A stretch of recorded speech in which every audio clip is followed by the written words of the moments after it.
if we talk about the mainstream art in painting in the Victorian period, what we mostly have is the so-called genre painting or narrative painting. So the painting showing images of daily life. Of course, they still worked on all the classical themes like mythology and religion and history and literature. And we'll talk a little bit, especially about the mythology part. But if you want to look at Victorian paintings to know more about Victorian life, the genre paintings or the narrative paintings are the best choice. If you have a chance of watching the documentary, the 4-part BBC documentary called The Victorians by Jeremy Paxman, and this would be a good place to watch it, because he looks at Victorian art from the cultural perspective. So basically, what I do here, as the illustration of Victorian morality and Victorian life. So if you can find it, it's called The Victorians, Jeremy Paxman. What can you find in these images? It's mostly images of family life of the richer sections of the society, the middle class and up, and especially the family life and the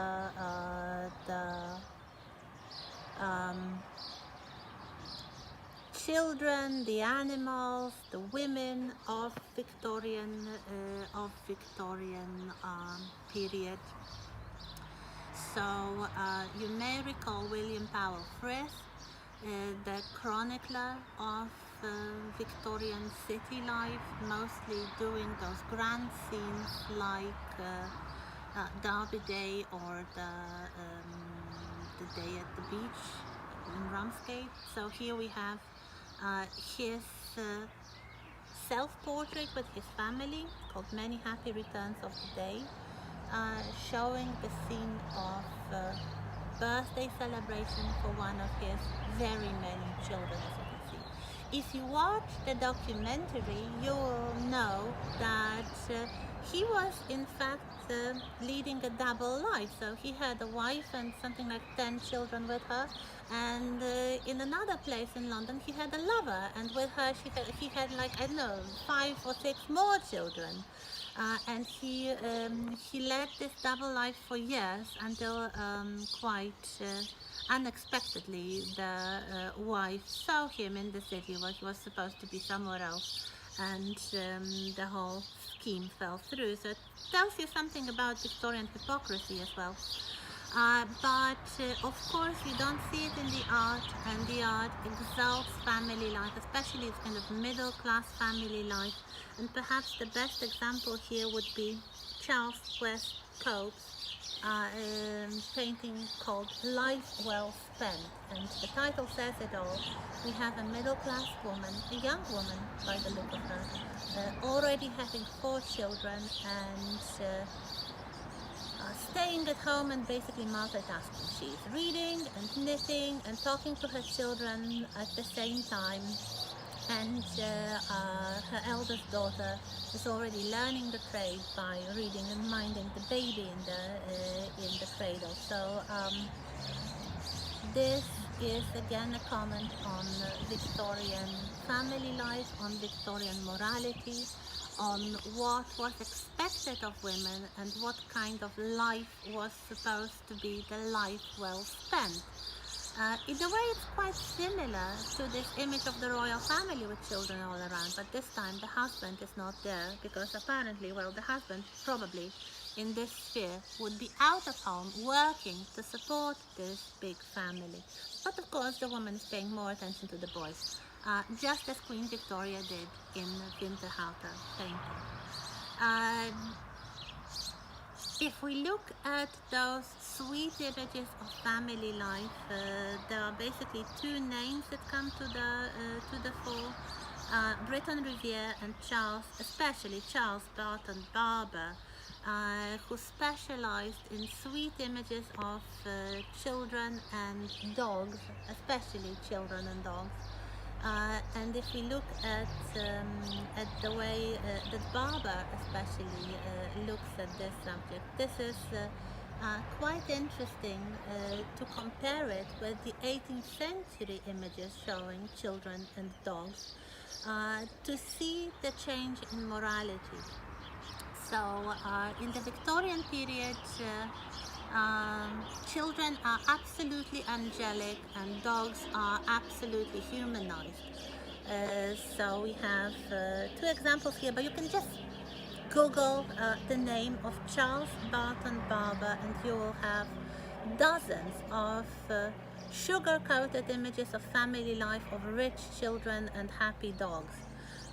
So we have here Time to Wake Up, so the doggy waking up a little child, and a special pleader, so a beautiful collie dog actually sympathizing with a punished child. The child has been naughty and was put in the corner as a punishment, and the dog is pleading probably to the parents to forgive the child. A similar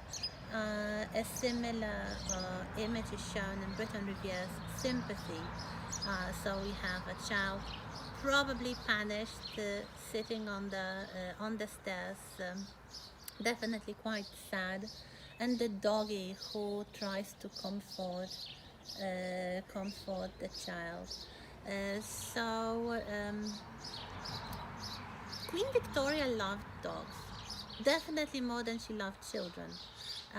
And in the 19th century, the middle class started to follow her example and take pets. So what before in the 18th century and earlier was the domain of the aristocrats and the royals to have animals that didn't have to work, they were just for companionship, now is available to the middle class and becomes very fashionable as a means of having a little bit of nature in the city.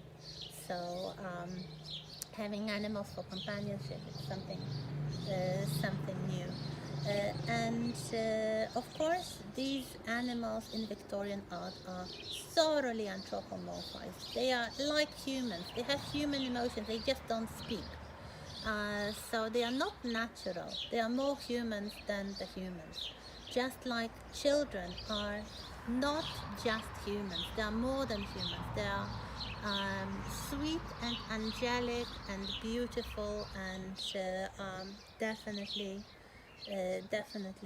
deserving of everything good in life, which is of course again in stark contrast to what was happening to poor children and perhaps to poor working animals as well in Victorian society.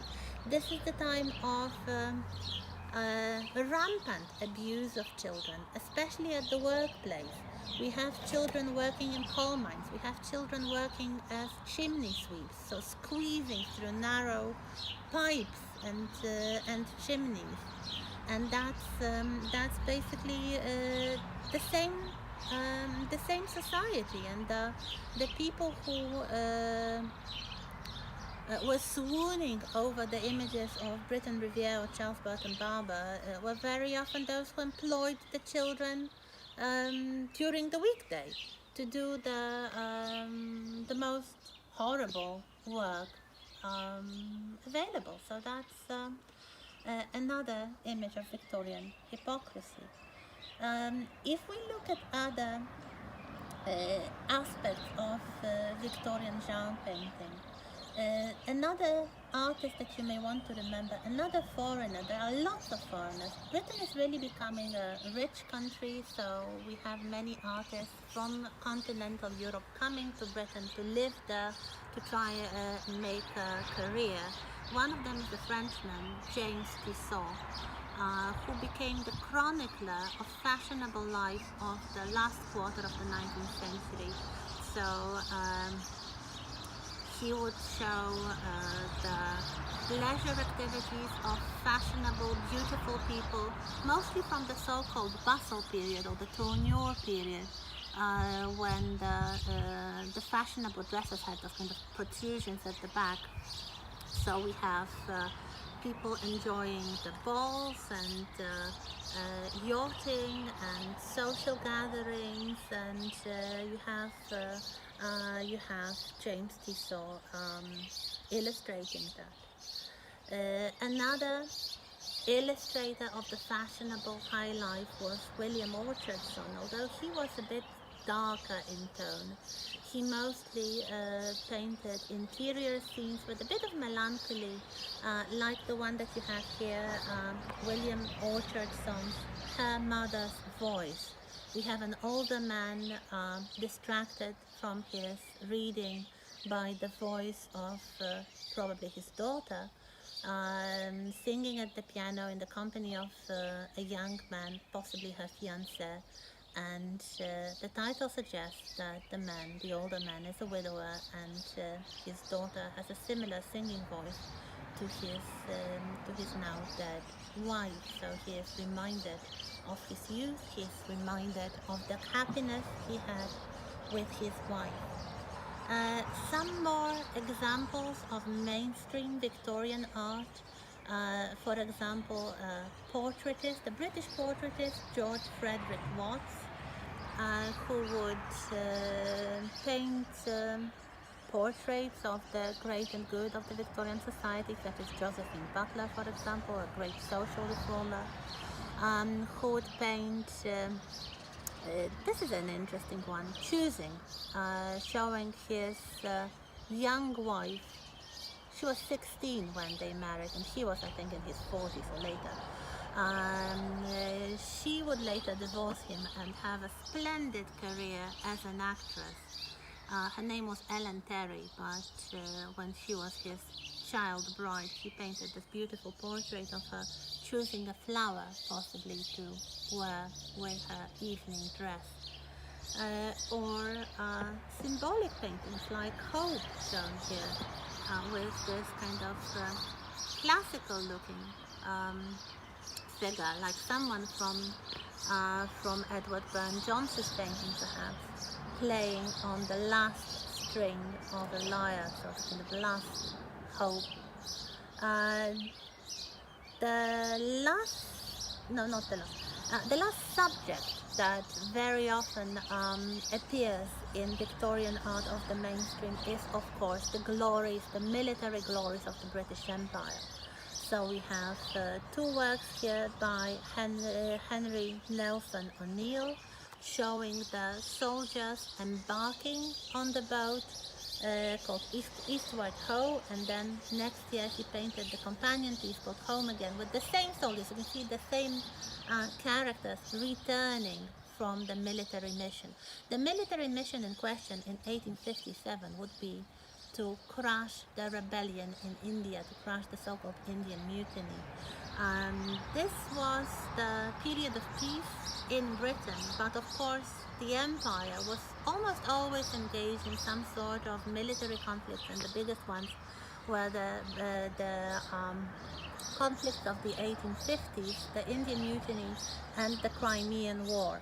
And the last name that you may want to remember is the name of a woman painter. There were, of course, women painters, but this one really made a great career. Her name was Elizabeth Butler, and the interesting thing about her career is that she specialized in martial images, in images of the military campaigns, of the fighting and the army life.